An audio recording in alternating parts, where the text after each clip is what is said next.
एकादशं गीतामृतं एकं एकं शास्त्रं शास्त्रं देवकी पुत्रगीतम् एको देवो देवकी पुत्र एव एको मन्त्रः सप्तनामानि यानि परमाप्येकं तत्सदेवस्य सेवा।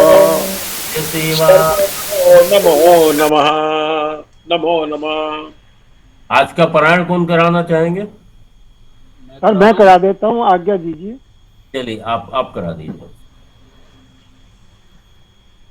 ओम श्री नमः। ओम त्रे परमात्मे नमः। ओम श्री परमात्मने नमः। ओम त्रे परमात्मने नमः। एवमेतत् यथा तत्त्वम् आत्मानं परमेश्वर। एवमेतद्यथाथ त्वमात्मानं परमेश्वर। आमिते रूपम् ऐश्वरं पुरुषोत्तम। द्रष्टुमिच्छामि ते रूपमेश्वरं पुरुषोत्तम।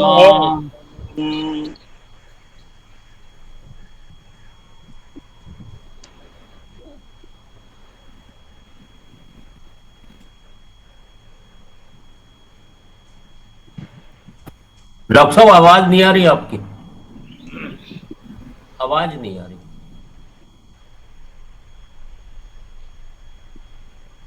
कुछ प्रॉब्लम है शायद इंटरनेट। न डॉक्टर तुम साहब आवाज नहीं मैं आ रही। न प्लीज तुम आगे पढ़ूं क्या मैं? हाँ न तुमां शक्यसे द्रष्टुमनेनैव सचक्षुषा। न तो न कैसे। से दृष्टो मनेनैव स्वचक्षुषा। दिव्यं ददामि ते चक्षुः पश्य मे योगमेश्वरम्। दिव्यम दिव्यं ददामि ददामि चक्षुः पश्चिमे योगमहेश्वरम्। त्वमक्षरं परमं वेदितव्यम्। त्वमक्षरं परमं वेदितव्यं त्वमस्य त्वमस्य विश्वस्य परमनिधानम्। तमस्य विश्वस्य परम निधानम्। त्वमव्ययः सतधर्मगुप्ता सनातनस्त्वं पुरुषो मतो मे। त्वमव्ययः शाश्वत धर्म गोप्ता सनातनस्त्वं पुरुषो मते मे। तस्मात् त्वमुत्तिष्ठ यशो लभस्व जित्वा शत्रून् भुङ्क्ष्व राज्यं समृद्धम्। तस्मात् त्वमिष्ठ यशो लभस्व जित्वा शत्रुन्भुक्ष्य सुराज्यं समृद्धम्। मय्येवेते नियता पूर्वमेव निमित्तमात्रं भव सव्यसाचिन्। मय्येवैते निहताः पूर्वमेव निमित्तमात्रं भव सर्वसाचिन्। त्वमादिदेवः पुरुषः पुराणस्त्वमस्य विश्वस्य परं निधानम्। त्वमादिदेवः पुरुषः पुराणस्तमस्य विश्वस्य परं निधानम्। वेत्तासि वेद्यं च परं च धाम त्वया ततं विश्वमनन्तरूप। इत्थंसि वेद्यं च परम च धाम त्वया ततं विश्वानन्तरूपम्। सखेति मत्वा प्रथमं यदुक्तं हे कृष्ण हे यादव हे सखेति। सखेति मत्वा प्रसवं ययुक्तं हे कृष्ण हे यादव हे सखेति। अजानता महिमानं तवेदं मया प्रमादात् प्रणयेन वापि। अजानता महिमानं तवेदं मया प्रमादात् प्रणयेव वापि। यच्चावहार्तार्थं सत्कृतोषि विहारशय्यासन भोजनेषु। यच्चाभहासार्थं सत्कृतोषि विहारशय्यासनभोजनेषु। एको तवाप्यच्युत तत्समक्षं तच्छामये त्वामहं प्रमेयम्।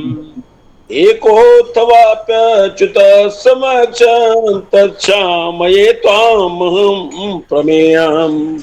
पितासि लोकस्य चराचरस्य त्वमस्य पूज्यश्च गुरोर्गरीयान् पितासि लोकस्य लोकस्य चराचरस्य तमस्य पूज्यस्य गुरुर्गरीयान् न त्वत्समोऽस्त्यव्यधिकः कुतन्यो लोकत्रयेऽप्यप्रतिमा प्रभाव मत्तस्समोच्च मत्तस्यात्यधिकः कुतो अन्यो लोकत्रयोऽप्यप्रतिमं तस्मात् प्रणम्य प्रणिधाय कायं प्रसादये त्वामहमेषमीड्यम् समात्मं प्रणिधाय कायं प्रसादे तमामि पितेव पुत्रस्य सखेव सख्युः प्रियः प्रियार्यार्हसि देव सोढुम् पितेव पितेव पुत्रस्य सखेव सख्यो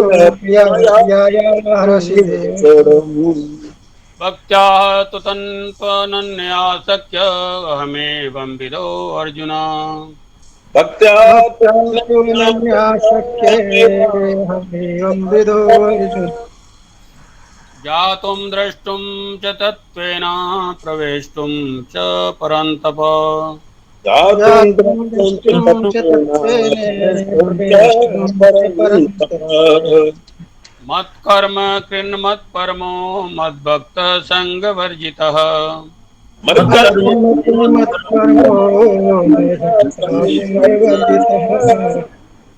निर्वैरः सर्वभूतेषु यः स मामेति पाण्डव निर्वैरः सर्वभूतेषु यशमेति पाण्डव। हरि ये ओम बहुत तत्सत्। अच्छा पारायण कराया विश्वनाथ जी ने और डॉक्टर साहब ने मिलके।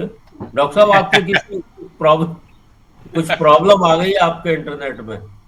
मेरी आवाज सुनाई दे रही है? उनकी वो ही फ्रीज कर रही है कुछ।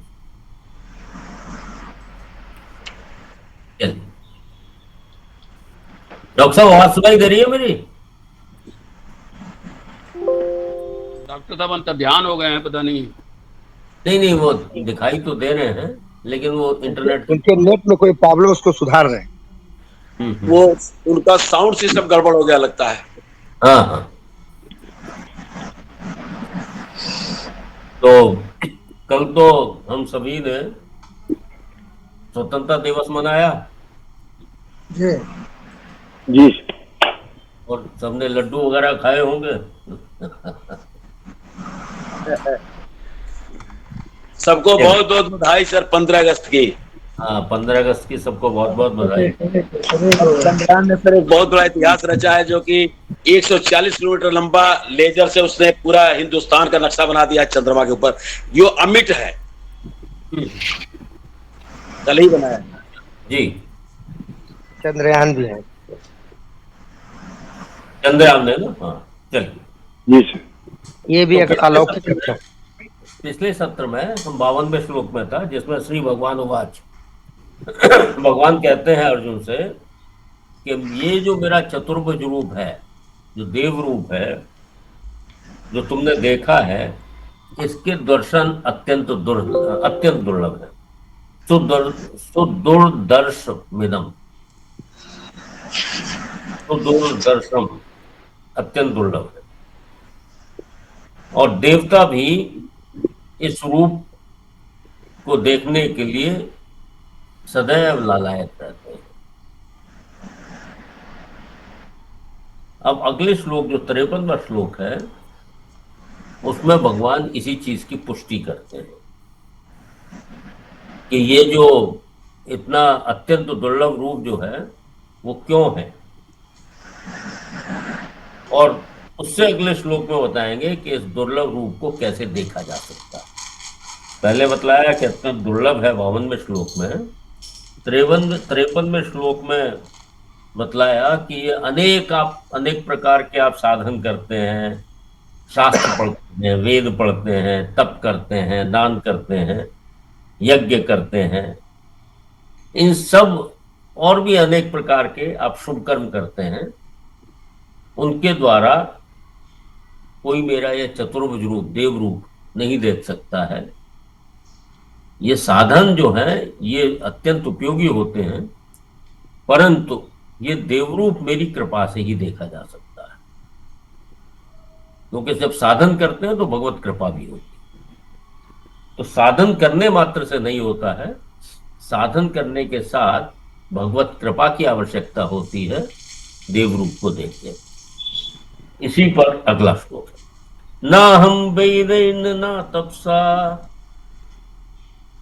ना हम वेदैर ना तपसा न दानेन न चेज्जया न दानेन न तेजया शक्य एवं विधो द्रष्टुम शक्येवं विधो द्रष्टुम् एवं विधो दृष्टवानसि मां यथा दृष्टवानसि मां यथा न हम वेदेन न तपसा न दानेन न चेज्जया नाहं नाहं वेदैर्न तपसा वेदैर्न न तपसा दानेन न न तेजया दानेन न तेजयः शक्य एवं विधो द्रष्टुम दृष्टवानसि मां यथा शक्येवं विधो द्रष्टुं दृष्टवानसि मां दृष्टवानसि यथा मां यथा न अहम वेदै, ये तृतीय बहुवचन है कि वेदों के अध्ययन से मेरा इस प्रकार का रूप नहीं देखा जा सकता।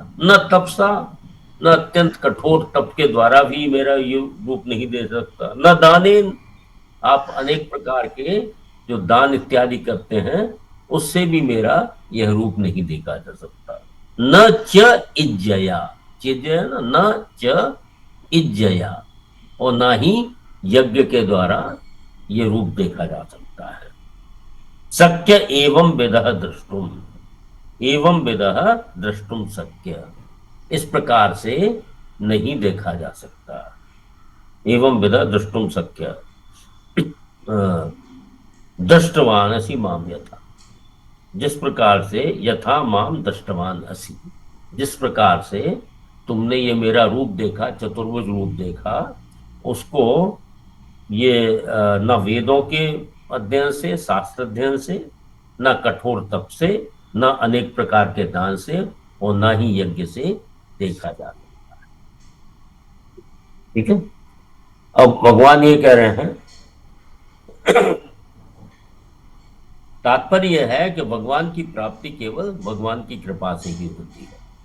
वह कृपा तब प्राप्त होती है जब मनुष्य अपनी सामर्थ्य, समय, समझ, सामग्री आदि को भगवान के सर्वथा अर्पण करके अपने में सर्वथा निर्बलता, अयोग्यता का अनुभव करता है, अर्थात अपने बल, योग्यता आदि का किंचित मात्र भी अभिमान नहीं करता है, तब भगवत कृपा होती है। जब तक अभिमान बना रहेगा, जब तक वो कर्ता बना रहेगा कि मैं बहुत बड़ा दानी हूँ, मैं बहुत बड़ा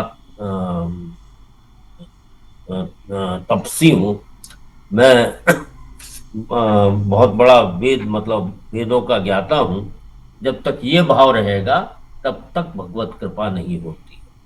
लेकिन जब वो ये अनुभव कर लेता है कि जब उसके अंदर अपनी योग्यता, बल आदि का किंचित मात्र भी अभिमान नहीं होता है, तब भगवत कृपा होती है। और भगवत कृपा के बगैर भगवान के चतुर्भुज रूप का दर्शन नहीं संभव है। तो जो 52वें श्लोक में कहा था कि मेरा ये रूप जो तुमने देखा अर्जुन, उस रूप को देखना अत्यंत दुर्लभ है, चतुर्दशम, अत्यंत दुर्लभ है, और देवता लोग भी इस रूप को देखने के लिए नित्य लालायित रहते हैं।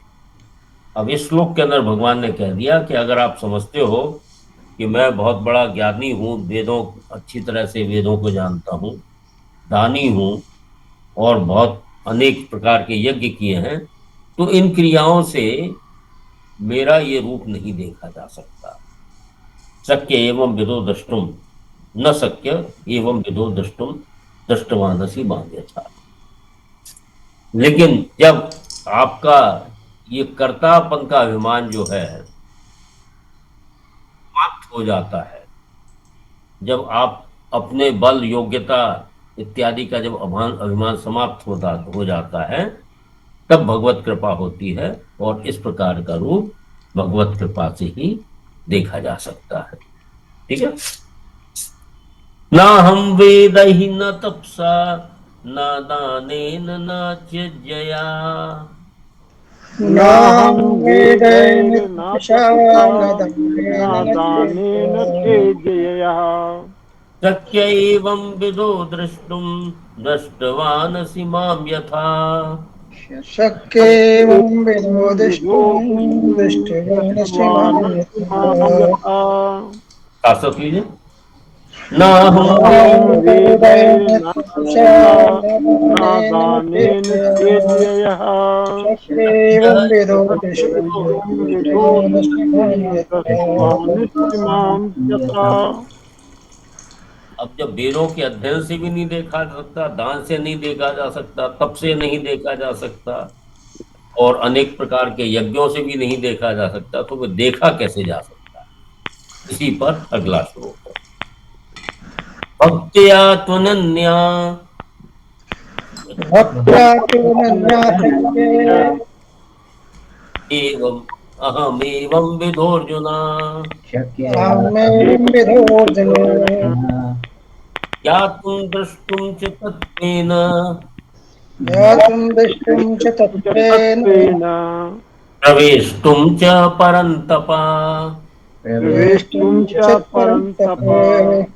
भक्त्या त्वनन्या शक्य अहमेवं विधोर्जुन भक्त्या तु भक्त्या नन्या अनन्या शक्ये शक्य अहमेवं विधोर्जन अहमेवं विदोऽर्जुन। ज्ञातुं द्रष्टुं च तत्त्वेन प्रवेष्टुं च परन्तप। ज्ञातुं द्रष्टुं ज्ञातुं च तत्त्वेन दृष्टुं च तत्त्वेन प्रवेष्टुं च परन्तप। प्रवेष्टुं च परन्तप। त्या भक्ति से तृतीया लगी हुई है। तो अनन्या, और भक्ति कैसी हो? अनन्य भक्ति हो। तू मतलब है पिछले वाले प्रकरण के साथ जोड़ा गया है तू, परंतु अनन्या भक्त्या शक्य, जो अनन्य भक्ति के द्वारा ये हो सकता है, मेरा ये रूप देखा जाना संभव है। अनन्या भक्त्या तु शक्य अहम एवं विधोर्जुन, अहम एवं विदः अर्जुन। तो इस प्रकार का जो मेरा रूप है, चतुर्भुज रूप है, वो अनन्या भक्त्या शक्य, अनन्य भक्ति के द्वारा देखा जा सकता है। और न केवल देखा जा सकता है, ज्ञातुम जाना जा सकता है, द्रष्टुम देखा जा सकता है, और तत्वेन तत्वेन ज्ञातुम द्रष्टुम च प्रविष्टुम, ये तीनों चीजें हो। मैं अनन्य भक्ति के द्वारा तत्व से, तत्वेन ज्ञातुम तत्व से जाना जा सकता हूँ, द्रष्टुम देखा जा सकता हूँ, और प्रविष्टुम और मेरे अंदर प्रवेश पाया जा सकता है। ये केवल अनन्य भक्ति से हो सकता है। ये परंतप अर्जुन, तो क्या क्या बोला भगवान ने? तो परंतु परंतप अर्जुन, ये परंतप मतलब शत्रुतापन, जो शत्रु को तपाने वाला। तो हे शत्रुतापन अर्जुन, एवं विदः अहम, इस प्रकार जो चतुर्भुज रूप है, मैं अनन्या भक्त्या, केवल अनन्य भक्ति से ही, तत्वेन ज्ञातुम तत्व से जानने में, च द्रष्टुम और साक्षात साकार रूप से देखने में, जब प्रविष्टुम तथा प्रवेश मतलब प्राप्त करने में शक्य हूं। तो पहले वाले श्लोक में, 53वें श्लोक में भगवान ने कहा कि वेदों के अध्ययन से, तप से, दान से, ये सब जो शुभ कर्म हैं, इनके द्वारा मैं इस प्रकार का रूप मेरा नहीं देखा जा सकता है। लेकिन कैसे देखा जा सकता है? अनन्या भक्त्या शक्य, या अनन्य भक्ति के द्वारा मेरा इस प्रकार का रूप देखा जा सकता है। न केवल देखा जा सकता है, तत्वेन ज्ञातुम तत्व से जाना जा सकता है, प्रवेष्टुम और मुझे प्राप्त भी किया जा सकता है। अब ये जो तुमने भगवान ने कहा कि ये जो तुमने मेरा शंख चक्र गदा पद्मधारी चतुर्भुज रूप देखा है, ऐसा वाला मैं यज्ञ दान तप आदि के द्वारा नहीं देखा जा सकता, प्रत्युत अनन्य भक्ति के द्वारा ही देखा जा सकता। अब अनन्य भक्ति क्या है? केवल भगवान का ही आश्रय हो, सहारा हो, आशा हो, विश्वास हो, ये अनन्य भक्ति है। भगवान के अतिरिक्त संसार के किसी व्यक्ति वस्तु इत्यादि का सहारा ना हो, तब अनन्यता आती है। अनन्यता मतलब ना अन्य और कोई नहीं, तब अनन्यता आती है, उसी को अनन्य भक्त कहा है। तुलसीदास जी ने कहा है, एक भरोसा एक बल एक आस विश्वास, एक राम घन श्याम हित चाकर तुलसीदास। यही चीज, यही भाव यहाँ प्रकट हुए। एक बानी करुणा निधान की, सो प्रिय जाके गति न आने। जो जिसको और किसी की गति नहीं है, मतलब और किसी पर जिसका आश्रय नहीं है, उसका एक बाने, वो उसको भगवान जो है वही अनन्य भक्ति है, तो उसको भगवान का ही आश्रय रहता है। क्या बोला? अनन्य भक्ति। अनन्य भक्ति मतलब केवल भगवान का ही आश्रय हो, सहारा हो, आशा हो, विश्वास हो।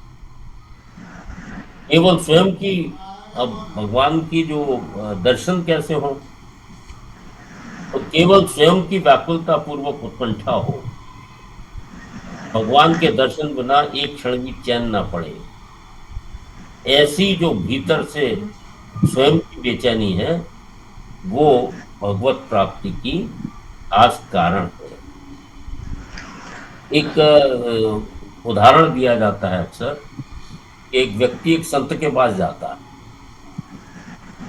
और संत से कहता है कि मैं बहुत दिनों से ध्यान कर रहा हूँ, साधना कर रहा हूँ, लेकिन अभी तक भगवान के दर्शन नहीं।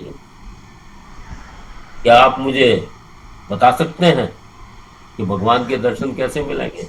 मैं कहा हाँ, बता सकता हूँ। कल जो है मेरे साथ नदी में स्नान करने चलना। तो जब नदी में स्नान कर रहे थे तो संत ने जैसे ही उसने डुबकी मारी, उसकी गर्दन उसकी पकड़ के नीचे ही जबरदस्ती जल से बाहर नहाने दें, और 1 मिनट तक यही प्रकरण चलता रहा। तो उसके बाद उन्होंने उसकी गर्दन छोड़ी। अरे स्वामी जी क्या कर रहे हैं, आप तो मुझे मार ही डालते। तो उस व्यक्ति ने कहा, कहते ये बताओ, जब मैंने तुम्हारी गर्दन नीचे दबा रखी थी तो क्या लग रहा?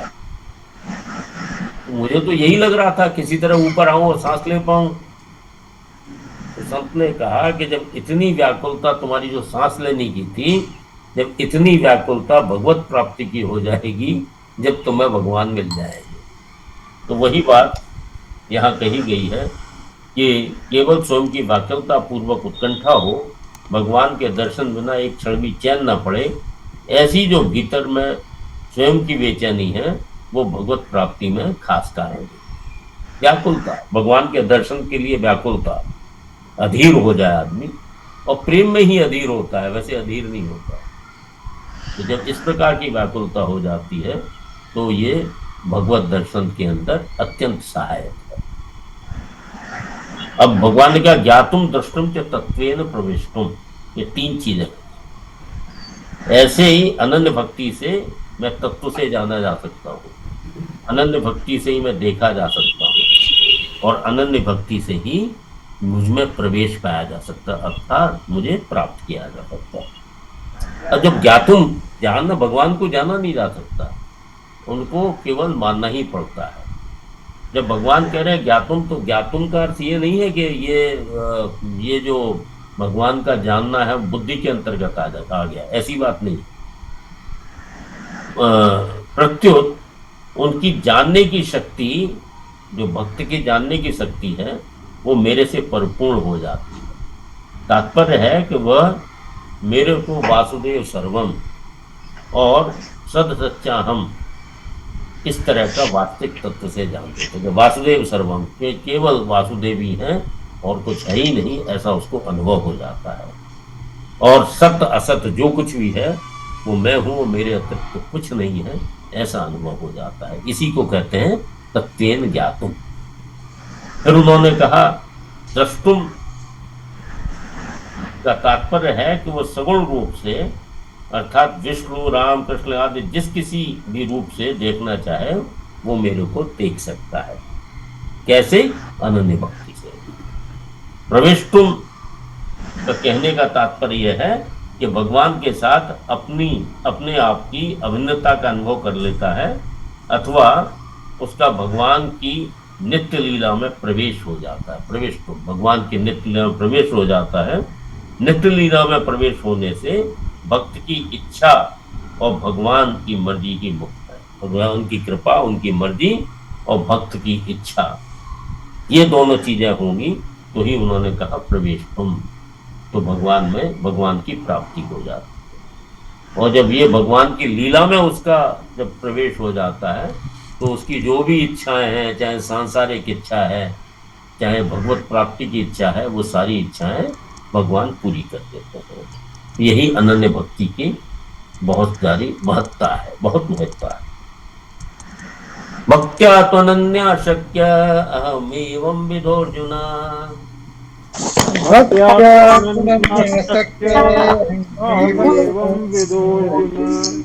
क्या तुम दृष्टुम च तत्त्वेन प्रवेष्टुम च परन्तप। ज्ञातुं दृष्टुं च तत्त्वेन दृष्टुं च परन्तप। भक्त्या त्वनन्या शक्य अहमेवं विदोर्जुन। ज्ञातुं दृष्टुं च तत्त्वेन प्रविष्टुं च परन्तप। तो स्वामी जी ने एक विशेष बात रखी है, एक लिखी है अपनी पुस्तक में कि भक्त की खुद की जो उत्कट अभिलाषा है, उस अभिलाषा में ऐसी ताकत है कि वो भगवान में भी भक्त से मिलने की उत्कंठा पैदा कर देती है। ये केवल भगवान एक तरफा मामला, एक तरफा प्यार नहीं है ये, कि भगवान भक्त की जब अभिलाषा होती है, जब तीव्र अभिलाषा होती है, तो वह अभिलाषा में ऐसी ताकत है कि वह भगवान में भी भक्त से मिलने की उत्कंठा पैदा कर देती है। भगवान की इस उत्कंठा में बाधा देने की किसी में भी सामर्थ्य नहीं है। अनंत सामर्थ्यशाली भगवान की जब भक्त की तरफ कृपा उमड़ती है, तब वह कृपा भक्त के संपूर्ण विघ्नों को दूर करके भक्त की योग्यता अयोग्यता को किंचित मात्र न देखती हुई भगवान को भी परवश कर देती है, जिससे भगवान भक्त के सामने तत्काल प्रकट हो जाते हैं। इसके अनेक उदाहरण हैं। जब बहुत तीव्र अभिलाषा भक्त की हो जाती है तो भगवान को प्रकट होना ही पड़ता है, उनकी कृपा आती ही है। ये भाव है। चलिए एक बार और उसको लिखते हैं, फिर आगे बढ़ते हैं। भक्त्या त्वनन्या शक्य अहमेवं विदोर्जुन। ज्ञातुं दृष्टुं च तत्त्वेन परन्तप। हाँ, बीएन पांडे जी क्या कहना चाह रहे हैं? आचार्य जी प्रणाम। प्रणाम। आचार्य जी, ये तो अच्छी बात भक्त के लिए कह दिया है। कर्म योगी जो पूर्ण निष्ठा के साथ सिर्फ कर्म करता है, उसकी कोई इच्छा दुनिया से नहीं है।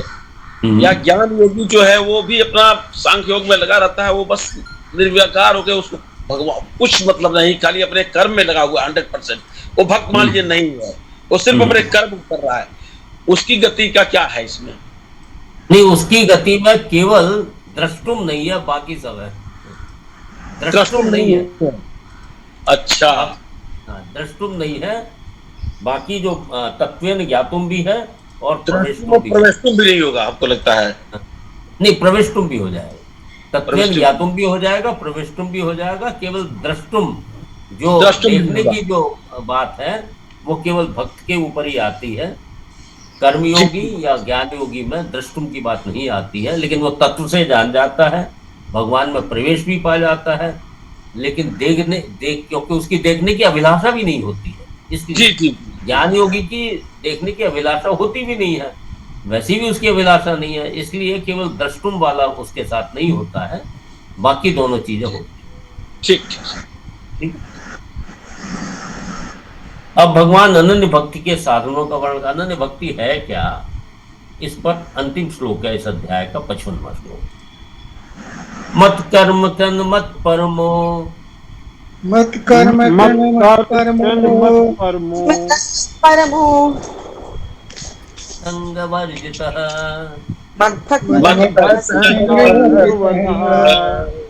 निर्वैरः सर्वभूतेषु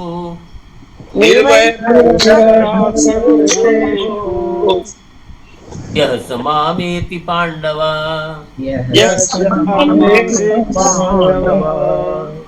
मत कर्म कृन मत परमो तह संग वर्जितः मत कर्म कर्मो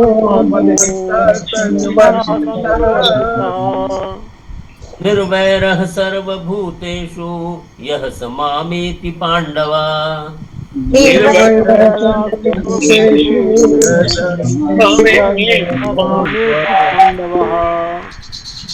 मत कर्म कृत ना जो है ता में बदलेगा। मत कर्म कृत मत परमः मद भक्तः संग वर्जितः निर्वैरः सर्वभूतेषु यह स मामेति माम एति पांडवा। भगवान यहाँ कह रहे हैं, हे पांडव, यह मत कर्म कृत, जो मेरे लिए ही कर्म करना वाला हो, मेरी ही प्रसन्नता के लिए जो कर्म करने वाला हो, मत परमा, और मेरे ही परायण हो, मेरा ही आश्रय हो, मत भक्त, मेरा ही प्रेमी हो, भक्त मतलब प्रेमी, संग वर्जित, संग होता आसक्ति, और उसमें आसक्ति का सर्वथा अभाव हो, सर्वभूतेषु निर्वैरः, और प्राणी मात्र के साथ बैर भाव से रहित हो, किसी भी प्राणी के साथ कोई बैर ना हो, सह माम एति, वह वक्त मुझे प्राप्त होता है। तो इसमें 5 चीजें कही गई हैं, मत कर्मकृत, मत परमः, मद भक्तः।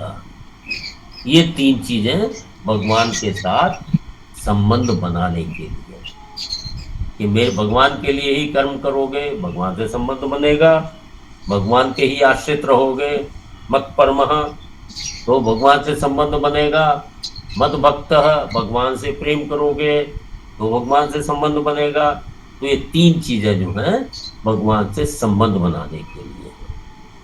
फिर 2 चीजें आ जाती हैं, संग वर्जितः, आसक्ति का सर्वथा अभाव, और सर्वभूतेषु निर्वैरः, और सारे प्राणियों में से बैर द्वेष का अभाव।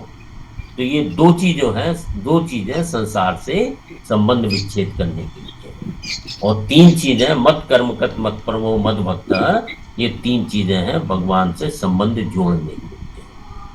तो ये इस श्लोक में जो 5 बातें आई हैं उसको साधक पंचक के नाम से भी जाना जाता है।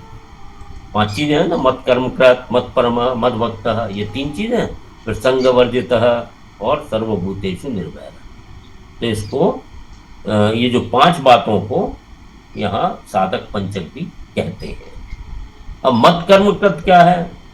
जो जप, कीर्तन, ध्यान, सत्संग, स्वाध्याय आदि भगवत संबंधी कर्मों को वर्ण, आश्रम, देश, काल, परिस्थिति आदि के अनुसार प्राप्त लौकिक कर्मों को केवल मेरे लिए ही, अर्थात मेरी प्रसन्नता के लिए ही करे, वो मत कर्मकृत हो गया। जो भी काम करो, जो भी अपना जीविका का भी साधन कर रहे हैं, वो भी भगवत स्वरूप, वो भक्ति के रूप में अगर किया जाए तो मत कर्मकृत हो गया। मत परमः, मेरे को ही परमोत्कर्ष समझकर केवल मेरा ही परायण रहता है, मतलब मेरे पर ही आश्रित रहता है, और जिसका परम प्रापणीय, परम ध्येय, परम आश्रय केवल मैं ही हूँ, मतलब है वो मुझे ही प्राप्त करना चाहता है और कुछ भी प्राप्त नहीं करना चाहता। कोई भी सांसारिक वस्तु, व्यक्ति किसी को भी प्राप्त नहीं करना चाहता है, केवल मुझे ही प्राप्त करना चाहता है, और मैं ही उसका ध्येय होता हूँ, मैं ही परम ध्येय हूँ। वो ऐसा जो मेरा आश्रय लेने वाला है वो मत परमः हो गया, कि आश्रय भी मेरा हो, केवल मुझे ही प्राप्त करना चाहे, और मैं ही उसका ध्येय हूँ, केवल मुझे ही प्राप्त, एक ही बात है। मद भक्तः कहने का तात्पर्य है कि मैं भगवान का हूँ और भगवान मेरे हैं। इस प्रकार का जब पूरी तरह से भाव दृढ़ हो जाता है तो भगवान से अभिन्नता हो जाती है, वो मद भक्ता हो जाता। और जब ये चीजें आ जाती हैं तो संग वर्जिता ऑटोमेटिकली हो जाता है, कुछ करने का आवश्यकता नहीं है। जब ये 3 चीजें आ गई, मत कर्मकृत, मत परमो, मद भक्तः, तो आसक्ति कहीं टिकी नहीं सकती, आसक्ति का टिकने का स्थान ही समाप्त हो जाता है। फिर निर्वैरः सर्वभूतेषु, जब इतना ये सब चीजें हो जाती हैं तो किसी भी प्राणी के साथ उसका द्वेष भाव नहीं रहता, बैर नहीं रहता। तो ये जब चीजें हो जाती हैं तो स माम एति पांडव, तो इस प्रकार का जो साधक है, इस प्रकार का जो व्यक्ति है, वो माम एति मुझे प्राप्त कर लेता है, हे पांडव। ठीक है। मत कर्म कन मत परमो मत भक्तः संग वर्जितः, कर्म मत कर्म करण मत परमो मद भक्तः संगवर्जितः, निर्वैरः सर्वभूतेषु यः स मामेति पांडव। निर्वैरः सर्वभूतेषु यः पांडव, मामेति पांडव। साथ साथ लीजिए। मत कर्म कन कर्म करण मत परमो मद भक्तः संगवर्जितः, निर्वैरः सर्वभूतेषु यः स मामेति पांडव। तो ये अध्याय का अंतिम श्लोक था। हाँ, कुछ हाथ उठे हुए थे। वृंदा जी का हाथ था और नेहा जी का हाथ मैंने उठा देखा था। हाँ बताइए वृंदा जी। प्रणाम गुरुजी। ये जो मत कर्म, ये पंचमी है। मत मत अवाभ्याम अस्मत्। कौन सा मत कर्म कृत? हाँ, मत कर्म मतलब और भी जगह है ना, मत भक्ता भी है, तो वो पंचमी है ना? नहीं नहीं नहीं, मत कर्म करते अलग तरीके से बना हुआ है, इसमें प्रत्यय कुछ लगे हुए हैं, तो इसका मतलब है मेरे लिए कर्म करने वाला, कर्म कृत। मेरे लिए पर शायद कृत प्रत्यय हो सकता है। एक मिनट, अरे हाँ सक्सेना जी हैं? सर हैं। सक्सेना जी जरा शंका समाधान करिए, नहीं तो मैं देख के करता हूँ। सक्सेना जी आप म्यूट हैं सर, आप म्यूट हैं, हैं? आप म्यूट हैं सक्सेना जी। म्यूट है आप। अरे जितने भी पद है सर ये अरे नहीं, मैं तो म्यूट। हाँ हाँ हाँ, मत कर्म कृत में क्या प्रत्यय है जरा बता दीजिए, शंका समाधान। पद है सर ये, मत कर्म मत कर्मः मत भक्तः, ये सारे के सारे सामासिक पद हैं और ये सामासिक पद, ये सारे के सारे पद हैं सर ये। आवाज कट, सक्सेना जी आवाज कट रही है आपकी। आवाज कट रही है, आई नहीं आवाज। अब आ रही है जी हाँ आगे ये आवाज कट रही, चलिए मैं बता देता हूँ। मत कर्म कृत जो है, ये मम कर्म मत कर्म, ये षष्ठी तत्पुरुष समासिक पद है। मत कर्म करोति इति मत कर्म कृत, जो मेरे लिए प्रसन्नता के लिए काम करता है वही मत कर्म कृत है। मत परमः अहम एव परमः यस्य सः मत परमः, ये बहुब्री समास लगा हुआ है इसमें। मद भक्तः मम भक्तः षष्ठी तत्पुरुष इसमें लगा हुआ है। गुरुजी षष्ठी में तो में होता है ना, विकल्प से में होता है षष्ठी में। हाँ, षष्ठी में विकल्प से मैं जब होता है जबकि एक समूह के अंदर से हम एक व्यक्ति की बात करें, जैसे पांडव, जैसे पांडवा नाम अहम अर्जुन, इस तरह से जब आता है तब उसमें सप्तमी का भाव आता है। ठीक है, नहीं तो मतलब जिस प्रकार से लिखा जाता है उसी के हिसाब से हम लोग उसका अर्थ करते हैं। ठीक है, तो ये तीनों समासिक पद हैं। चलिए, हाँ नेहा जी आप कुछ कहना चाह रही थी?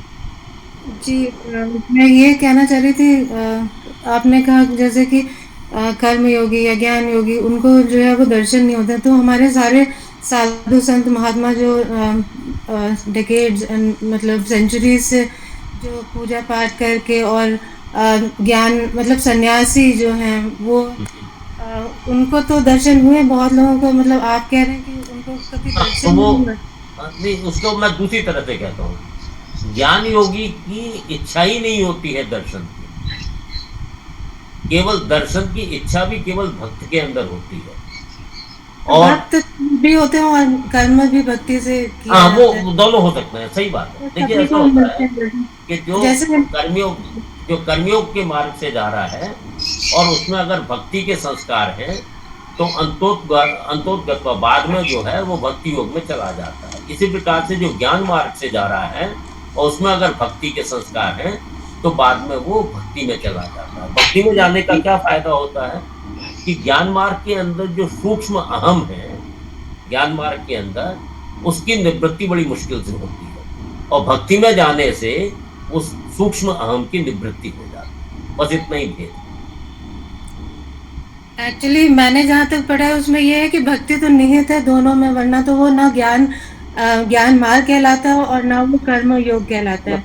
तो भक्ति तो होनी चाहिए, अदरवाइज तो वो कुछ उसका मीनिंग ही नहीं है। सही, वो ऐसा है, ये अनेक संत अपना अपना भाव प्रकट करते हैं। शंकराचार्य अक्सर जो कर्मयोगी और ज्ञान योगी जो है अधिकतर वो भक्ति में चले जाते हैं। जब उन्हें भगवान की सत्ता और महत्ता का अनुभव हो जाता है तो वो भक्ति, क्योंकि भक्ति के अंदर प्रेम है। जो ज्ञान मार्ग है ये थोड़ा रूखा है, इसमें भगवान ये सिर्फ स्वामी रामसुखदास जी ने कहा है ऐसा, बट क्या चीज है और उसमें भक्ति नहीं है, क्योंकि भक्ति के बिना कर्म योग बन नहीं सकता है, उसकी डेफिनेशन नहीं है।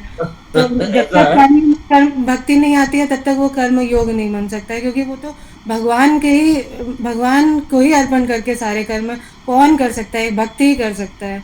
सुबह से रात तक हम कितने काम करते हैं, सारे काम जो है कर्मयोगी, मतलब उसके लिए तो हर एक कर्म जो सुबह से रात तक सैकड़ों कर्म जो कर्मयोगी करता है वो एक एक पुष्प है, मतलब सैकड़ों पुष्प भगवान के चरणों में। ऐसा कौन सा भक्त है जो सिर्फ जो है वो भक्ति जो है वो पूजा पाठ है वो कितने 1 घंटा 2 घंटा 4 घंटा कर सकते हैं, लेकिन कर्मयोगी तो 24 घंटे भगवान का ही उपयोग करता है। देखिए सिद्धांत रूप में क्या होता है, मैं सिद्धांत बतला देता हूँ फिर आपकी समझ में आ जाएगा। सिद्धांत रूप में क्या होता है कि कर्मयोगी अपने सारे कर्म संसार को समर्पित करता है। सिद्धांत नहीं, ऐसा नहीं है, भगवान को समर्पित करता है। सिद्धांत सुनिए तो पूरी बात सुनिए। कर्मयोगी सिद्धांत रूप में सारे कर्म संसार को समर्पित करता है। ज्ञान योगी सिद्धांत रूप में सारे कर्म प्रकृति को समर्पित करता है और भक्ति योगी सारे कर्म भगवान को समर्पित करता है। ये सिद्धांत रामसुखदास जी ने कहा। पूरी बात तो सुनो, पूरी बात सुनो, let me finish then we speak. अब ये 3 बातें हो गई, ये 3 सिद्धांत हो गए, लेकिन fundamentals are wrong. That's where my objection is. The fundamentals have been said incorrectly. चलिए ठीक है, तो पूरी बात आप सुनेंगे तो आपको कुछ गलती नहीं समझ में आएगी। पूरी बात सुनिए। तो ये जब 3 ये तो सिद्धांत रूप में बात कह दी गई। अब बात आई कि जब कर्मयोगी जब भगवान की महत्ता जान लेता है तो वो भक्ति, अगर उसमें भक्ति के संस्कार हैं तो भक्ति की तरफ चला जाता है और वो कर्मयोगी भक्ति योगी हो जाता है, क्योंकि भक्ति स्वामी जी ने ऐसे ही कहा है। हाँ, स्वामी जी ने ऐसा कहा है, हम स्वामी जी को ही फॉलो कर रहे हैं। मतांतर जो है हमारे शास्त्रों में वो बिल्ट इन है। तो इसीलिए किसी एक संत को फॉलो करो, एक पुस्तक को फॉलो करो तो उसमें कंफ्यूजन नहीं होता है। अगर हम अनेक जगह जाएंगे तो उसमें मतांतर है और भगवान ने भी इस चीज को माना है। जब दूसरे अध्याय के 53वें श्लोक में भगवान ने कहा है श्रुति प्रतिपन्ना कि शास्त्रीय मतभेदों से जब तेरी बुद्धि ऊपर उठ जाएगी तब तेरी स्थित प्रज्ञ की स्थिति आएगी। तो इस चीज को भगवान भी मान रहे हैं, भगवान भी मान रहे हैं, लेकिन जैसे बहुत सारे मतलब जो ओरिजिनल है उसको अगर करें और डिविएटेड वालों मत में ना जाएं तो फिर हम देखते हैं कि हम चिन्मय मिशन, रामकृष्ण मिशन, ऐसे बहुत सारे हैं, सारे जो है वो अडियर करते हैं, they will all adhere to Shankaracharya. लेकिन जो डिविएटेड जो मॉडर्न वाले हैं बहुत सारे वो सब नहीं करते हैं। स्वामी रामसुखदास जी इज वन ऑफ देम, जो भक्ति मूवमेंट और उन सब से मतलब बहुत ज्यादा डिविएशन हो गया आज के दिन, इसलिए मैं बोल रही थी। ठीक है, तो जिसमें श्रद्धा उसको मानना चाहिए। मैं तो वैसे इससे इनसे भी जुड़ा हुआ हूँ, हरे राम हरे कृष्ण ये जो है, तो इस्कॉन की आपको और मैं चिन्मय मिशन से भी जुड़ा हुआ हूँ। तो इस्कॉन की प्रॉब्लम क्या है वो आपको? इस्कॉन की तो अलग ही स्टोरी है, वो तो अमेरिकन ऑर्गेनाइजेशन है, they are like going abroad, पूरा हमारा भ्रष्ट, मतलब बहुत ही ज़्यादा उसमें प्रॉब्लम्स हैं।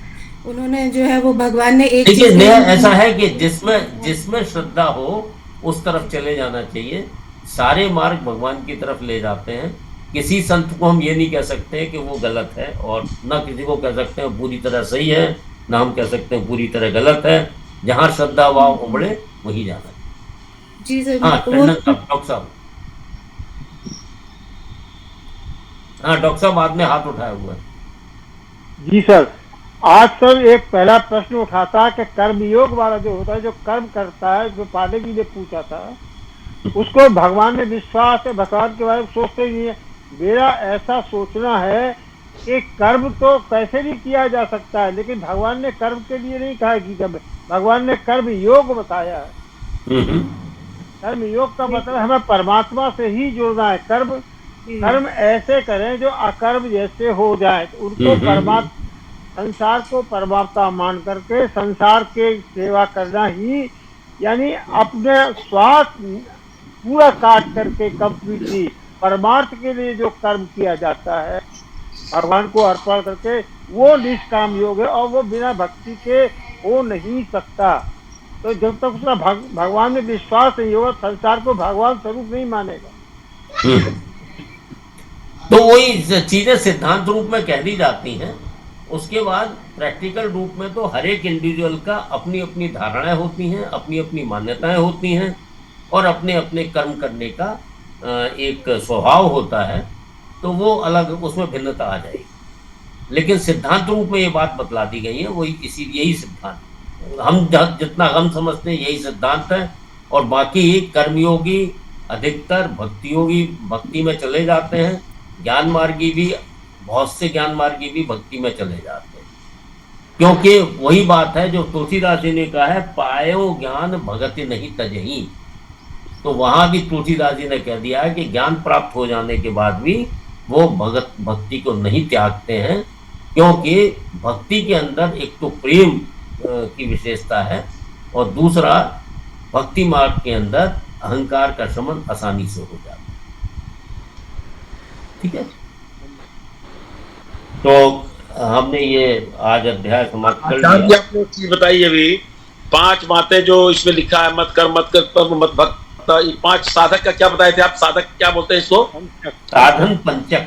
साधन पंचक, साधन पंचक। जी ठीक ठीक ठीक है। तो इस प्रकार से ओम तत्सदिति श्रीमद् भगवत गीता उपनिषत्सु ब्रह्म विद्यायाम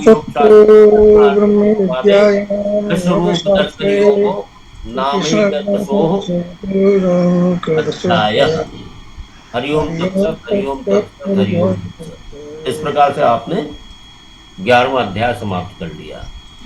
आज समय तो नहीं है, चलिए मैं संक्षेप में, बहुत ही संक्षेप में 10 मिनट में जो कुछ हमने 11वें अध्याय में पढ़ा है उसको मैं कहने का प्रयत्न करता हूँ।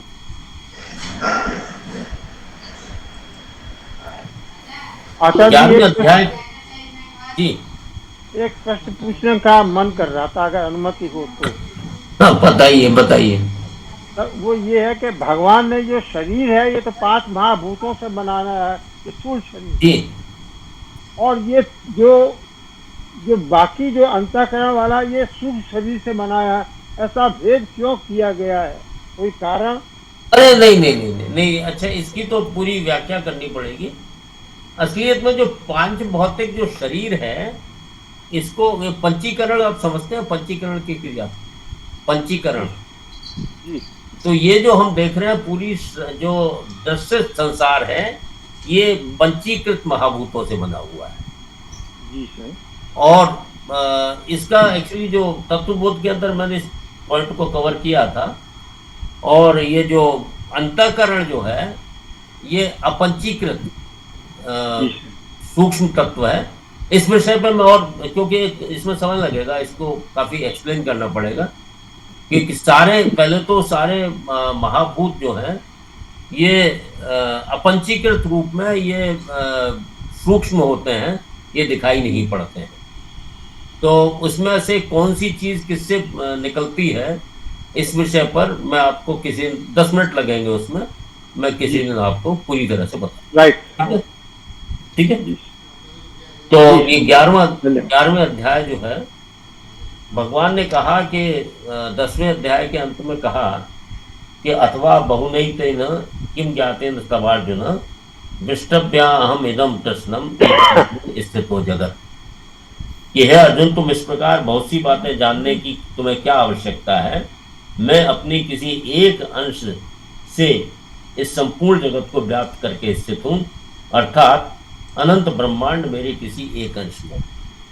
जब ये बात सुनी तो जब ये विभूति योग का जो अध्याय है, 10वां अध्याय, जब भगवान ने कहा अर्जुन के लिए, तो अर्जुन के मन में हुआ कि जो भगवान ने कहा है बात तो सत्य है, लेकिन मैं देखना चाहता हूँ। द्रष्टुम इच्छामि ते रूपम।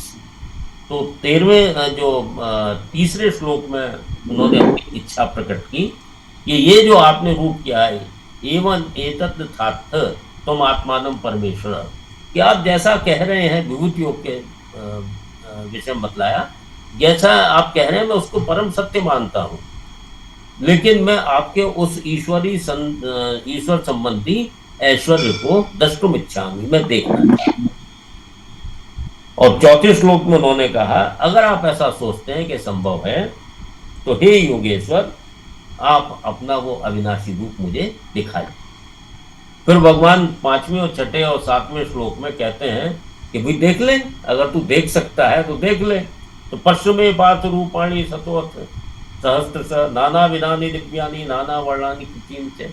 अब भगवान कह रहे हैं 5वें 6ठे और 7वें श्लोक के अंदर कि ये देख ले कि मेरे शरीर के एक देश में चराचर सहित संपूर्ण जगत को भी तू देख ले, और भी जो कुछ देखना है देख ले। और अर्जुन अपनी फटी आंखों से देख रहे हैं, उन्हें कुछ भी दिखाई नहीं दे रहा है। ये भगवान ने एक तरह से बतलाया कि तू अपनी शक्ति से मुझे नहीं देख सकता है। फिर भगवान ने क्या कहा 8वें श्लोक में, न तू माम सत्य से द्रष्टुम अनेन व सचक्षुषा, ये जो तेरे चर्म चक्षु हैं इससे तू मुझे नहीं देख सकता है। दिव्यम ददामि ते चक्षु पश्चिमे योग महेश्वरम। तो इसलिए मैं तुझे ये सब देखने के लिए मैं तुझे दिव्य चक्षु देता हूँ, अर्थात मैं तेरे चक्षुओं में ही दिव्य शक्ति दे देता हूँ, जिससे कि तू मेरे इस रूप को देख सके। इस प्रकार से कहकर एवं मुक्तो ततो राजन महायोगेश्वर हरि दर्शयामास पार्थाय परमम यूपमैश्वरम। उसके बाद संजय ने धृतराष्ट्र को बतलाया कि इस प्रकार से कहकर भगवान ने अपना रूप दिखाया। तो पहले 10, 11, 10वें, 11वें और 12वें, 13वें और 14वें श्लोक में ये सारी व्याख्या संजय करते हैं धृतराष्ट्र के लिए कि उनका कैसा रूप है। अनेक वक्त्र नयनम अनेक अद्भुत दर्शनम, कि उनके अनेक मुख हैं, अनेक नेत्र हैं, अद्भुत दर्शन है, अलौकिक आभूषण हैं, हाथों में दिव्य आयुध उठाए हुए हैं, उनके गले में दिव्य मालाएं हैं, अलौकिक वस्त्र इत्यादि पहने हुए हैं, उनके ललाट पर शरीर पर दिव्य चंदन इत्यादि है। ऐसे संपूर्ण आश्चर्य में अनंत रूपों वाले तथा सब तरफ से मुख वाले देव को भगवान ने, अपने दिव्य स्वरूप को भगवान ने दिखलाया। फिर उसी का फिर अर्जुन कहते हैं उसका बड़ा प्रकाशमय रूप है भाई, और उस प्रकाश की जो है वो तुलना कैसे की जाए कि उस प्रकाश अलौकिक है, वो लौकिक प्रकाश नहीं है।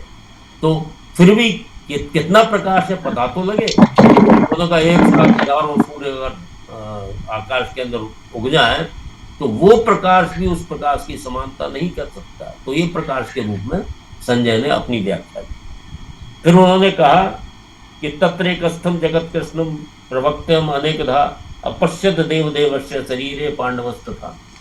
तो उस समय अर्जुन ने देवों के देव भगवान के उस शरीर में एक जगह स्थित अनेक प्रकार के विभागों में व्यक्त संपूर्ण जगत को देखा कि एक जगह स्थित है, लेकिन अपने विभाग मतलब कहीं मनुष्य, पशु, पक्षी, पृथ्वी, जल, समुद्र इत्यादि जो है अनेक विभागों में बटा हुआ है, लेकिन भगवान के एक अंश में स्थित है।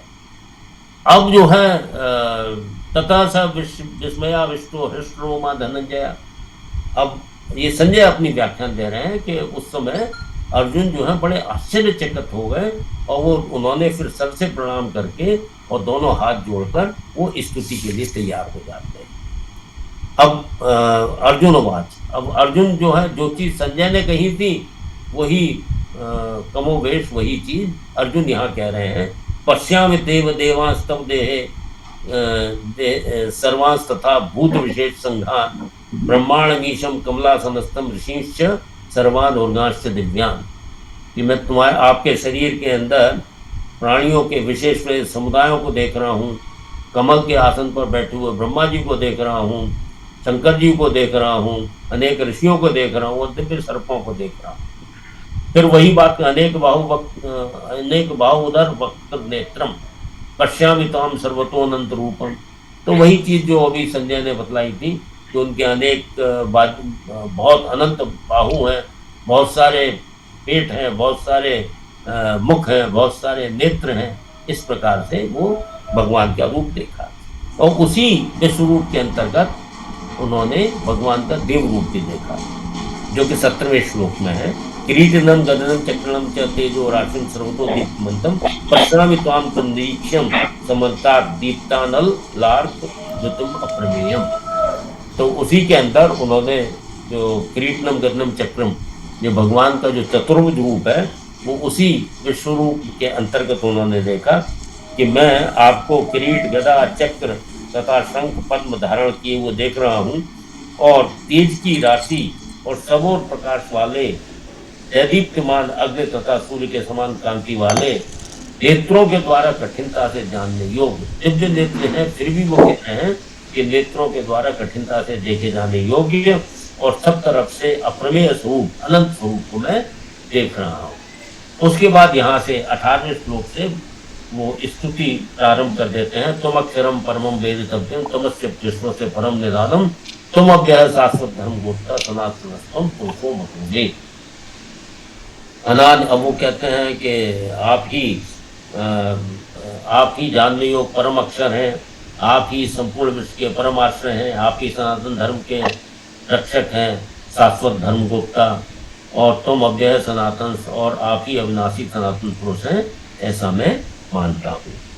फिर वो कहते हैं अनादि मध्यान अनंत वीर्यम अनंत बाहुम सूर्य नेत्रम। कोई व्याख्या कर दी है जो विश्व रूप में जो अर्जुन को दिखाई दे रहा है, वो अर्जुन ने 18वें 19वें 20वें श्लोक में व्याख्या कर दिया है। उसके बाद ये उनका देव रूप था।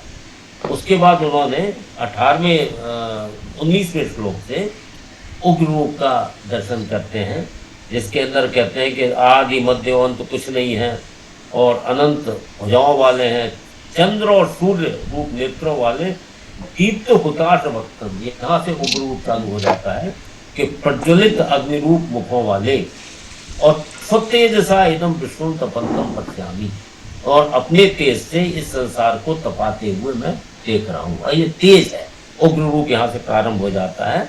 और उग्र रूप जो है 19वें श्लोक से 22वें श्लोक तक उग्र रूप का वर्णन, फिर 23वें श्लोक से अति उग्र रूप का वर्णन हो जाता है। रूपम महत्ते बहुवक्त नेत्रम महाबाहो बहुबाहु रूप बाहु रूप पादम बहुधरम बहुदृष्टा करालम। यहाँ जो है भयानक दांत दिखाई देने लगे, दृष्टवा लोका प्रविधता तथा अहम। उसको ऐसे जो भयानक दांत बहुत दृष्टा करालम, बहुत विकराल दाढ़ों वाले महान रूप को देखकर सब प्राणी व्यथित हो रहे हैं तथा मैं भी व्यथित हो रहा हूँ। प्रव्यथितास तथा हम, सारे प्राणी भी व्यथित हो रहे हैं। ये अति रूप की यहाँ से शुरुआत हो जाती है। और 30वें श्लोक तक इसी रूप का वर्णन है कि नभ स्पर्शम दीप्त अनेक वर्णम व्याप्ताननम दीप्त विशाल नेत्रम दृष्ट्वा हि त्वां प्रव्यथतांतरांतरात्मा धृतिम न वृंदामि श्रमम च विष्णु। कि ना तो मैं धैर्य को प्राप्त कर पा रहा हूँ और न ही मैं शांति को प्राप्त कर पा रहा हूँ। ऐसे अति उग्र रूप को देखकर ये 24वां श्लोक कहा गया। फिर और ज्यादा उग्रता का वर्णन है। दंष्टा कराल निश्चिते मुखानी दृष्टवैव कालानल संदभानी दिशो न जाने न लवे न शर्म प्रसिद्ध देवेश जगन्नाथ। जब अति उग्र रूप अर्जुन देखते हैं तो वो थोड़े भयभीत हो जाते हैं और उनको ऐसा लगता है कि भगवान अप्रसन्न हो रहे हैं। इसलिए वो कहते हैं कि मैं आपके प्रलय काल की अग्नि के समान प्रज्वलित और दारों के कारण विकराल मुखों को देखकर मुझे ना तो दिशाओं का ज्ञान हो रहा है और ना ही शांति ही मिल रही है। इसलिए हे देवेश, हे जगन्नाथ, जगन निवास, प्रसन्न होइए।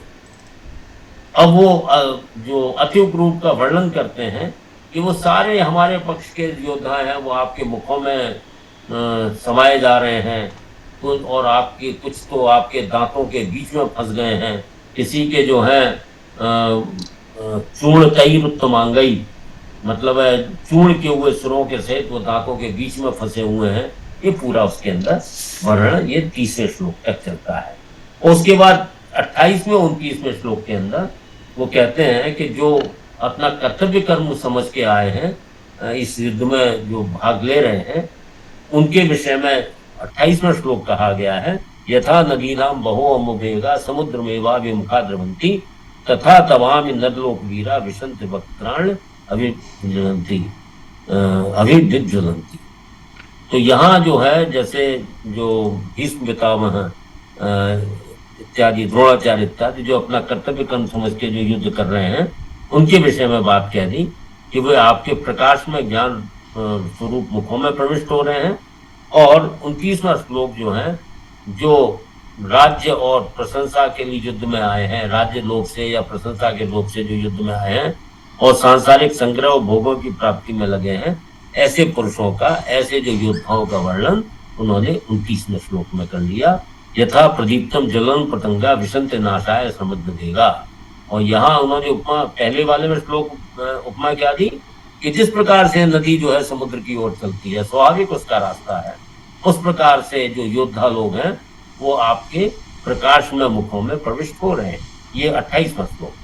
29वें श्लोक में क्या उन्होंने उपमा दी, जैसे पतंगे मोहवश अपना नाश करने के लिए बड़े वेग से दौड़ते हुए प्रज्वलित अग्नि में प्रविष्ट होते हैं, और ऐसे ही ये सब लोग भी मोहवश नाश करने के लिए बड़े वेग से दौड़ते हुए आपके अग्निमुख में, जो आपके कानालन संदेवानी जिसकी व्याख्या की गई है, ऐसे मुखों में प्रवेश करते हैं। तो 30वें श्लोक में वो इतने और ज्यादा, मतलब उग्रूप का ही वर्णन है, ले लिए से अग्रसमाना समन्तात, कि आप अपने प्रज्वलित मुखों द्वारा संपूर्ण लोगों का ग्रसन करते हुए सब ओर से बार बार चाट रहे हैं, और हे विष्णु, आपका उग्र प्रकाश अपने तेज से संपूर्ण जगत को परिपूर्ण करके सबको तपा रहा है। यहाँ तक जो है अति उग्र रूप का वर्णन अर्जुन के द्वारा किया गया। अब अर्जुन इतने भयभीत हो जाते हैं कि अपने सखा को भूल जाते हैं, और वो कहते हैं, वो तुम कौन हो, क्या करने आए हो? आख्याय मे को भवान रूप नमोस्तु ते देववत प्रसीद विज्ञातमिच्छामि भवन्त माध्यम नहीं प्रजानामि तब प्रवृत्तिम। कि तुम आप कौन हैं और क्या करने आए हैं? इसके उत्तर में भगवान 32वें श्लोक में कहते हैं, कालो अस्मि लोकक्षय कृत प्रबद्धः लोकान समाहर्तुम प्रवृत्तः ऋते त्वाम न भविष्यन्ति सर्वे ये वस्यता प्रत्यनीकेषु योधा। तो यहाँ ये इंपॉर्टेंट श्लोक है 32वां, कि मैं संपूर्ण लोगों को नाश करने वाला बढ़ा हुआ काल हूँ, और इस समय में सब लोगों का संहार करने के लिए आया हूँ। दोनों बातें बता दी कि आप कौन हैं। आख्याय में कह, मुझे बताइए कि कह भवान उग्रूपो, कि आप कौन हैं इस उग्रूप में? तो उन्होंने कहा कालः अस्मि। और क्या करने आए हैं? लोकक्षय प्रबद्ध कालः अस्मि। ये तो उन्होंने अपना परिचय दे दिया। और क्या करने हैं? लोकान समाहर्तुम प्रवृत्तः, और सब लोगों का नाश करने के लिए आए। भगवान ने अपना परिचय 32वें श्लोक में दे दिया। और उसके बाद ये भी कहा है कि तुम युद्ध करो या ना करो, इससे कोई फर्क नहीं पड़ता। ऋते अपि त्वाम न भविष्यन्ति सर्वे ये अवस्थिता प्रत्यनीकेषु योधा। ये योद्धा लोग जो हैं, जो प्रतिपक्ष में जो योद्धा लोग हैं, ये तुम लड़ो या ना लड़ो, इससे कोई फर्क नहीं पड़ता, इनको तो जाना ही जाना है। फिर उसके बाद वो कहते हैं, इसलिए इससे बढ़िया ये है कि युद्ध कर लो और शत्रुओं को जीत कर और समृद्ध राज्य को भोगो। और मैंने तो पहले ही लोगों को मय्य वेते नेता पूर्व में वो निमित्र मात्र भवसभ्य चात्म, ये सब काम तो मैंने पहले ही कर दिया मारने मराने, लेकिन तुम केवल निमित्र बन जाओ। ये 33वां श्लोक है। निमित्त मात्रम भव सव्यसाचिन। अब द्रोणम च भीष्मम च जयद्रथम च कर्णम तथा न योध वीरान मया हतास्तुम जहिमा व्यतिष्ठा युद्धस्व जेतासि रणे सम। इसमें वो इस वाले श्लोक के अंदर भगवान जो अर्जुन के मन में दो व्यथाएं थी कि मैं द्रोण और भीष्म इत्यादि को मैं कैसे मारूं, बड़ा पाप लगेगा, ये बड़े बड़े योद्धा हैं, इनको मारने से पाप लगेगा। द्रोणाचार्य जो है वो गुरु हैं, भीष्म पितामह जो है उनके दादाजी हैं, तो इनको मारने में बड़ा पाप लगेगा। तो इसी का उन्होंने निवारण कर दिया है कि जो जितने भी है मया हतांस्तम जही माँ व्यतिष्ठा, कि मेरे द्वारा पहले ही मार दिए गए हैं उनको तुम मारो, और माँ व्यतिष्ठा, और व्यर्थ की जो है चिंता मत करो, युद्धस्थ युद्ध करो। और यहाँ वो एक जो कहा था ना कि पता नहीं युद्ध में हम जीतेंगे या वो हमें जीतेंगे, तो यहाँ उसका वो स्पष्ट जवाब दे देते हैं, जेतासि रणे सपत्नान। सपत्नान मतलब शत्रुओं को तुम रण में जेतासि जीतोगे। इस चीज का ये जो गूढ़ चीज थी वो इसका यहाँ भगवान ने बिल्कुल स्पष्टता से उत्तर दे दिया है, सपत्नान रणे जेतासि, कि तुम रण में वैरियों को जीतोगे। अब संजय उवाच आ जाता है, एतत् श्रुत्वा कृष्णं केशवस्य कृताञ्जलि वेदमानः क्रीटी नमस्कृत्वा भूयेवः कृष्णं सद्गद्गदं भीतभीतः प्रणम्य। अब अर्जुन संजय बतला रहे हैं धृतराष्ट्र को कि ये सुनकर, भगवान केशव के ये वचन सुनकर भय से कांपते हुए अर्जुन हाथ जोड़ के नमस्कार करके भयभीत होते हुए भी फिर प्रणाम करके गदगद वाणी से भगवान कृष्ण से बोले, और यहाँ फिर उनकी स्तुति आरंभ हो जाती है। स्थान ऋषिकेश तब प्रकृतिया, और 36 से लेकर 40वें श्लोक तक भगवान की स्तुति के रूप में है अर्जुन के द्वारा की गई है, जिसमें कि 41वें श्लोक में सखेति मत्वा प्रथम जय दुखम हे कृष्ण हे यादव ये सखेति, इसकी व्याख्या 2-3 बार हो चुकी है इन सारे श्लोकों की। तो 46वें श्लोक तक स्तुति है। किरीटनम 46वां श्लोक है, किरीटनम गदम चक्र हस्तम इच्छामि त्वाम दृष्टोहम तथैव। अब वो उग्र रूप से तो भयभीत थे ही, उन्होंने कहा हे भगवान ये विष्णु रूप तो मैंने देख लिया, अब आप अपने चतुर्भुज रूप में आ जाइए, ये उनकी प्रार्थना 40वें श्लोक में।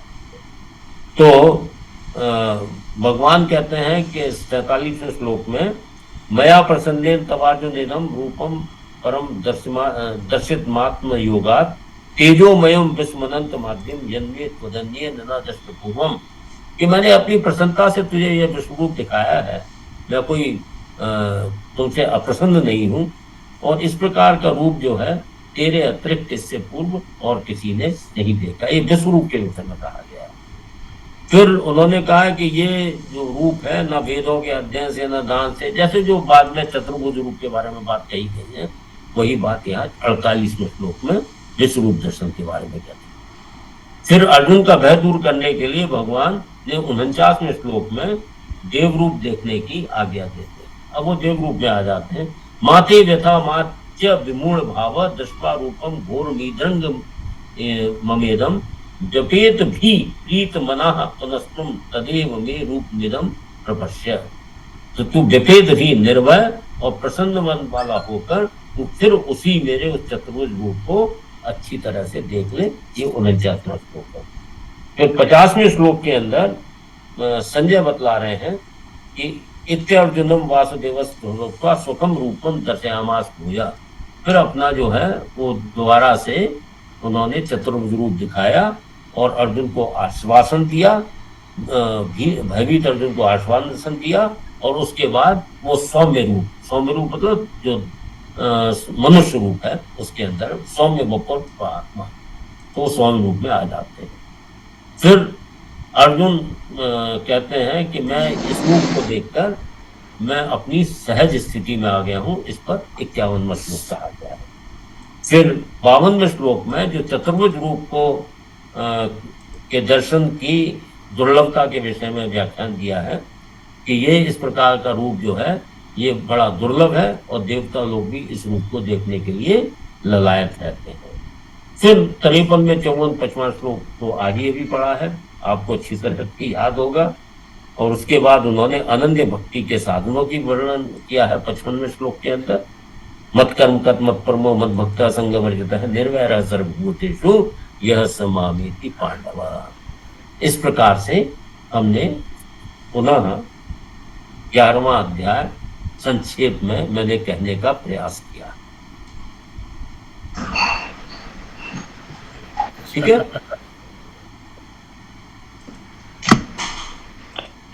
चलिए, तो पसंद आया? अब आगे का बता दीजिए, आगे क्या हो रहा है सर? हाँ, आगे ये है कि कल से हम 12वां अध्याय करेंगे और चर्चा 11वें 12वें अध्याय पर साथ साथ करेंगे। और 12वां अध्याय पर ही ये जो षटक है, भक्ति योग का जो षटक है, ये 12वें अध्याय पर समाप्त हो जाएगा। भक्ति योग का जो षटक है, और उसके बाद ज्ञान योग प्रारंभ हो जाएगा 13वें अध्याय से। तो हम 12वां अध्याय भी छोटा अध्याय है, उसको पढ़ने के बाद 11वें 12वें अध्याय पर चर्चा सामूहिक करेंगे, दोनों को एक साथ करें। ठीक है, तो कल से हम 12वां अध्याय प्रारंभ करते हैं। चलिए, आज शांति पाठ, समय भी काफी हो गया है।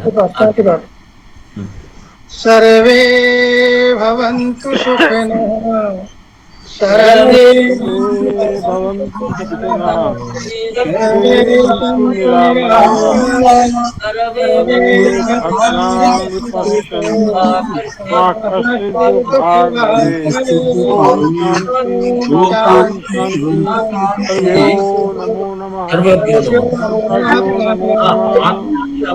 भगवो नमो नमः।